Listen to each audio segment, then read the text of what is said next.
दुख के साथ साथ क्यों घटी, जब इतनी सारी तैयारियां थी और पहले से आपको पता था। आप कह रहे थे 40 करोड़ लोग आ रहे हैं, तो फिर उससे वैसी व्यवस्था भी तो होनी चाहिए। जितने लोगों के लिए भोजन अपने घर में हो, जितने लोगों के लिए बैठने की जगह हो, उतने ही लोगों को तो बुलाया जाता है। करके स्नान किए। अब आप बताइए कि मुख्यमंत्री ने धोखा किया कि नहीं हमारे साथ।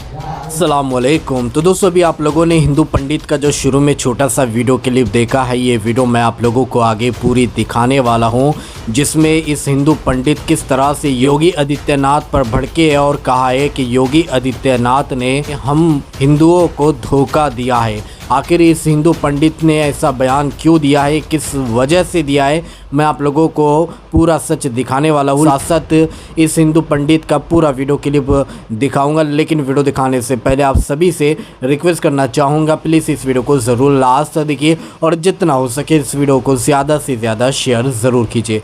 तो दोस्तों, आप सभी जैसा कि जानते हैं कि महाकुंभ मेले में अचानक भागदौड़ मच जाती है और फिर उसके बाद काफ़ी नुकसान होता है। यहाँ तक कि खबर निकलकर सामने आ रही है कि 25 लोगों की महाकुंभ मेले में भागदौड़ होने की वजह से मौत वाकई हो चुकी है। महाकुंभ के इस हादसे को देखकर पूरा देश हिल चुका है, गम में डूबा हुआ है कि आखिर ये कैसा हादसा पेश आया है। इतनी सुरक्षा होने के बावजूद भी क्यों इतनी भागदौड़ मची है। तो दोस्तों, आइए मैं आप लोगों को वो हिंदू पंडित का पूरा वीडियो क्लिप दिखाऊंगा, जिसमें इस हिंदू पंडित ने पूरी सच्चाई बताई है और योगी आदित्यनाथ पर किस तरह से वो भड़के हैं। आप सबसे पहले उनकी ये वीडियो क्लिप देखिए, फिर आगे हम बात करते हैं। व्यवस्था भी तो होनी चाहिए।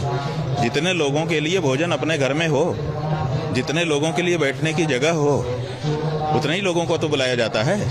आप 40 करोड़ की व्यवस्था किए हो, तो फिर ये घटना, ये विचार का विषय है। सबसे बड़ी समस्या क्या है, जिस बारे में हम लोग बहुत मर्माहत हैं, वो ये है कि जब कल सवेरे सो करके हम लोग उठे तो हम लोगों ने समाचार देखा, शायद दैनिक जागरण का समाचार था। उसमें बताया गया था कि रात को भगदड़ मच गई है और 17 श्रद्धालुओं की मौत हो गई है। हम लोग बड़े चिंतित हो गए। मौन हम लोग रहते हैं स्नान तक। हम लोगों ने सोचा अब क्या करें, कैसे करें। फिर पता चला कि सब नाव निरस्त कर दी गई है। जो हम लोगों के स्नान के लिए व्यवस्था बनाई गई थी, प्रशासन के द्वारा समाचार आया कि वो सब निरस्त कर दी गई है, अब कुछ नहीं हो सकता है। तो हमको लोगों को लगा कि घटना तो जो बताया गया सही है। फिर हम लोग प्रतीक्षा करते रहे। 10 बजे के करीब, 10 साढ़े 10 जो भी रहा हो समय, मुख्यमंत्री जी का बयान आया। मुख्यमंत्री जी ने कहा कि कुछ रात को भगदड़ हुई है, ऐसे घटना हो गई, कुछ लोग घायल हुए हैं, गंभीर रूप से घायल हुए हैं, और अफवाहों पर ध्यान न दें। फिर उनका ट्विटर आया।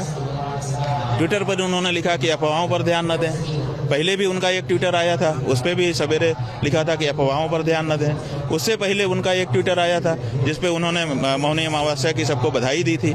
तो जब हम लोग सवेरे उठे तो अखबार कह रहा था कि रात को भगदड़ हुई है, कुछ लोगों की मृत्यु हो गई है। मुख्यमंत्री जी का जो ट्विटर है वो कह रहा था मौनी अमावस्या की बधाई।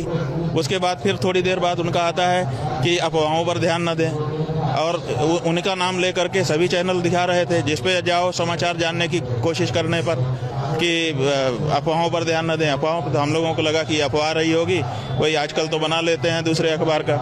फिर हम लोग जो है सोच रहे थे क्या करें। फिर उनका जब वक्तव्य ही आ गया और उन्होंने किसी भी मृत्यु का उल्लेख नहीं किया, तो हम लोगों को लगा कि ये अफवाह थी, गलत बात है, मुख्यमंत्री जी को बदनाम करने के लिए किया जा रहा है। जब वो स्वयं बोल रहे हैं कि कुछ लोग घायल हैं, गंभीर रूप से घायल हैं, उनका इलाज हो रहा है, किसी मृत्यु की चर्चा उन्होंने अपने वक्तव्य में नहीं की। तो हम लोग फिर निकल पड़े कि भाई जब कोई मृत्यु नहीं हुई है, घटना हो गई है, सब संभाले हुए हैं, तो चलो स्नान करते हैं। हम स्वयं पुरी के द्वारका के शंकराचार्य जी महाराज, श्रृंगेरी पीठ के शंकराचार्य जी महाराज से अनुरोध हमने किया कि अब चला जाए, स्नान करें। हम लोग जा करके स्नान किए। अब आप बताइए कि मुख्यमंत्री ने धोखा किया कि नहीं हमारे साथ। फिर उन्होंने अखाड़े कुल वालों से बात किया कि सब ठीक है। उन्हीं के वक्तव्य का प्रभाव रहा कि उस पहले अखाड़ों ने रद्द कर दिया था कि हम स्नान नहीं करेंगे, बाद में अखाड़े सारे संत महंत सब स्नान किए। आपने हमको धोखा में रखा कि कोई मृत्यु नहीं हुई है। हिंदू धर्म में ये नियम है कि जब परिवार में कोई मर जाता है, विशेष करके ऐसी घटनाओं में भोजन नहीं करता है कोई। हम कल एक दिन उपवास नहीं रख सकते थे उनके लिए जो चले गए, आपने उससे हमको वंचित कर दिया। हमको आपने ऐसा आभास करा दिया कि अफवाह चल रही है, कोई कैजुअलिटी नहीं हुई है, कोई मृत नहीं हुआ है।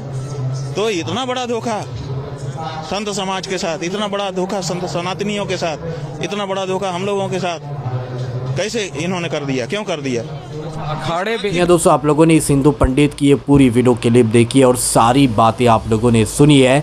किस तरह से इस हिंदू पंडित ने बताया है कि योगी आदित्यनाथ को जब पता था कि 40 करोड़ लोग यहाँ पे आ रहे हैं तो उसके बाद भी जो है इन्हें अच्छी व्यवस्था नहीं की गई है और योगी आदित्यनाथ ने हमें धोखे में रखा। जब हमें पता चला कि से 20 लोगों की मौत वाक़ई हो चुकी थी तो उस टाइम योगी आदित्यनाथ ने कहा था कि अफवाहों पर बिल्कुल भी ध्यान ना दिया जाए। हालांकि 15 से 20 लोगों की मौत उस टाइम वाक़ई हो चुकी थी। तो दोस्तों इस तरह से बयान दिया इस हिंदू पंडित ने। आप इस वीडियो को देखने के बाद क्या कहना चाहोगे तो कमेंट में अपनी राय लाजमी बताइए। तो चलिए दोस्तों इसी तरह की इन्फॉर्मेशन लेकर आपकी खिदमत में एक बार फिर से हाजिर होंगे। जब तक अपना ख्याल रखिए, शुक्रिया।